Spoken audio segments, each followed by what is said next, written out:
ஐயா உண்மையிலேயே சேலத்தில் ஒரு பட்டிமன்றம்னு சொல்லி காந்திபுரத்தில் பஸ் ஏறி படுத்துங்க. அவினாசி தாண்டி போகுது, பெருந்துறை தாண்டி போகுது. என் சீட்டுக்கு முன்னாடி சீட்டில் 2 பொம்பளைகளுக்கு ஒரே சண்டை.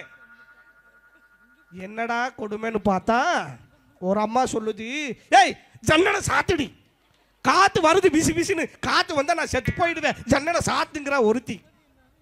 இன்னொரு அம்மா, ஏய் ஜன்னலை தர எனக்கு உப்பஸ் ஆகுது, காற்று வராட்டி நான் செத்துடுவேன் தர. முதலாவது கவர்மெண்ட் பஸ்ஸில் அட்ஜஸ்ட் பண்ணுற மாதிரி வச்சுருந்தாங்க. இப்போ வெட்டிட்டு சாகணும்னா ஏற்றி இறக்குற மாதிரி இப்படி வச்சுருக்கேன். நான் பின்னாடி தூங்கிட்டு இருந்தேன்னா ஒரே டென்ஷன். அண்டா டிரைவர் அண்டே என்ன போனார் அண்ணா, இங்கே ஒரே பிரச்சனைங்க. என்ன பிரச்சனை அண்ணா? ஜன்னலை சாத்தினா ஒருத்தி சாவேங்கிறான், ஜன்னலை திறந்தா இன்னொருத்தி சாவேங்கிறான். நான் என்ன பண்ணுறதுன்னு டிரைவர் பெருந்துறையில் வண்டியை நிப்பாட்டிட்டு, தம்பி 1/2 மணி நேரம் ஜன்னலை சாத்து, ஒருத்தி சாவட்டும்.